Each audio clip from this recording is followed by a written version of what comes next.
तहरीके अदम एतमाद के लिए काफ लीग मुफ्त में वोट नहीं देगी। इत्तेहादियों को अपनी तरफ लाने के लिए बेहतर पेशकश करनी पड़ेगी। Chairman people's party Bilawal Bhutto Zardari ने पत्ते शो कर दिए, लेकिन पूरा मंसूबा नहीं बताया। जियो पाकिस्तान में गुफ्तगू करते हुए कहा कि मंसूबा फिलहाल छुपा कर रखना ही बेहतर है। मुनासिब वक्त पर सब सामने आ जाएगा। फिलहाल लंबी हुकूमत किसी ऑपोजिशन जमात का इरादा नहीं। बिलावल भुट्टो जरदारी ने प्रोग्राम जियो पाकिस्तान में गुफ्तगू करते हुए ये भी कहा कि इमरान खान को घर भेजने के बाद जो भी सेटअप आएगा वो महदूद मुद्दत के लिए होगा। अगर पीपल्स पार्टी दिल बड़ा करके शहबाज शरीफ को वजीर आजम के लिए वोट देने की कुर्बानी दे सकती है तो नून लीग भी लचक दिखाए। मजीद कहा कि इस्टेब्लिशमेंट अगर न्यूट्रल हो गई है तो ये बड़ी अच्छी बात है। और अब आपको बताएं कि पीटीआई के रहनुमा इसाक खाकवानी ने कहा है कि तहरीक अदम एतमाद पेश हुई तो तहरीक इंसाफ के अरकान ऑपोजिशन का साथ दे सकते हैं। जहांगीर तरीन ग्रुप में 10 MNAs और पंजाब असम्बली के 25 अरकान शामिल हैं। जियो न्यूज़ के प्रोग्राम जरगा में गुफ्तगू करते हुए उन्होंने कहा कि जहांगीर तरीन नवाज और शहबाज शरीफ के मुशीर रह चुके हैं, आपस में सबके राब्ते होते हैं। तफसीली इंटरव्यू प्रोग्राम जरगा में इतवार की शब 10 बजे पेश किया जाएगा। अपोजिशन सीरियस हुई, कामयाब हुई तो पीटीआई के कुछ लोग अपोजिशन की तरफ जा सकते हैं। जा सकते हैं, बिल्कुल जा सकते हैं।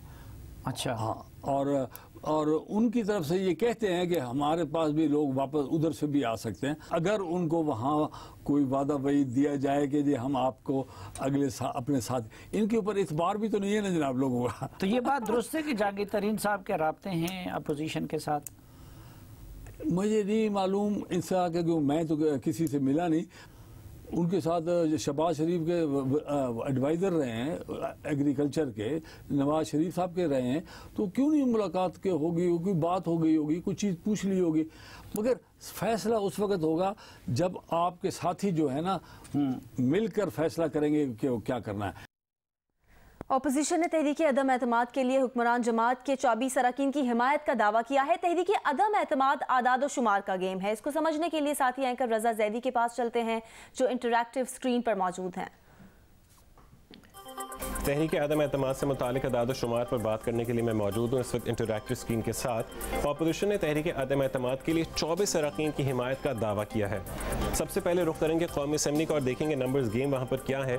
तो हुकूमत के इस वक्त 155 पाकिस्तान तहरीक इंसाफ, MQM पाकिस्तान के 7, मुस्लिम लीग काफ के 5 और दीगर को मिला के 179 नंबर्स बनते हैं।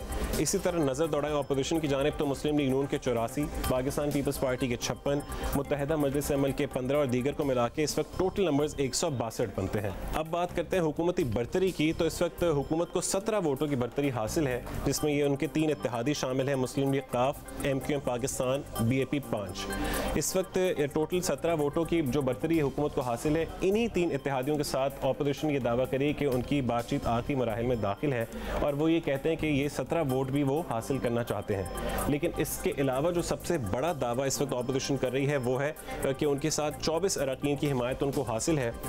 और वो हम आपको दिखाते हैं कि इस वक्त मुस्लिम लीग नून ये दावा कर रही है कि उनके पास 16, पाकिस्तान पीपल्स पार्टी के पास 6 और JUI के पास इस वक्त 2 PTI की ये इस वक्त अरकान की हिमायत का दावा कर रहे हैं। तो टोटल ये 24 अरकान है, हुकूमती अरकान है, जिनकी इस वक्त ये दावा किया जा रहा है अपोजिशन की जानिब से कि वो ये 24 अरकान के वोट हासिल कर सकते हैं।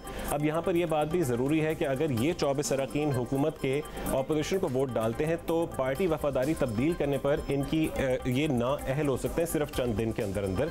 जबकि दूसरी जानिब जो इत्तेहादी हैं उनके 17 वोट हैं हुकूमत के पास, वो 17 वोट भी अगर अपोजिशन हासिल कर लेती है, कामयाब हो जाती है उस बातचीत में, तो उनके खिलाफ कोई आइन के मुताबिक एक्शन नहीं लिया जा सकता। ऑपोजिशन ने तहरीक अदम एतमाद का मुसवदा तैयार कर लिया है। इसकी तफसील हासिल करते हैं वकार सत्ती से। वकार, अपडेट कीजिएगा। जी बिल्कुल, अपोजिशन ने जो अदम एतमाद की तहरीक है उसको बिल्कुल वो रेडी कर लिया है। 80 से जायद जो हैं अरकान अपोजिशन के, जिसमें मुस्लिम लीग नून, Peoples Party, JUI, ANP, BNP Mengal और दीगर वो शामिल हैं। उन्होंने वो साइन कर दिए हैं और जो मतन है इसका, उसमें 4-5 जो बड़ी बातें वो की गई हैं कि मुल्क इक्तिसादी ज़ुबोहाली का शिकार है, माशी बहरानों से निकालने का कोई रोड मैप नहीं है, मुल्क में वो सियासी इस्तेकाम और वो गैर यकीनी सूरत हाल है और हमारी खारजा पॉलिसी मुकम्मल नाकाम हो चुकी है और कायदे अवान इस ऐवान की अक्सरियत का एतमाद वो खो चुके हैं। ये मुसवदा वो मुजवजा वो मुसवदा है जिसके बारे में बताया गया है कि अपोजिशन कायदीन ने अपोजिशन कौमी असम्बली में अपोजिशन लीडर का जो चैम्बर है उसको भी अलर्ट कर दिया है और किसी भी वक्त आज या कल जो है ये बाकायदा कौमी असम्बली स्पीकर सेक्रेटेरिएट में वो जमा करा दी जाएगी। इसके अलावा अपोजिशन ने इजलास रिक्विजिट करने के लिए भी एक जो तहरीक है वो भी तैयार कर रखी है। जी ठीक है, बहुत शुक्रिया वकार, आपसे मजीद डिटेल्स भी लेते रहेंगे।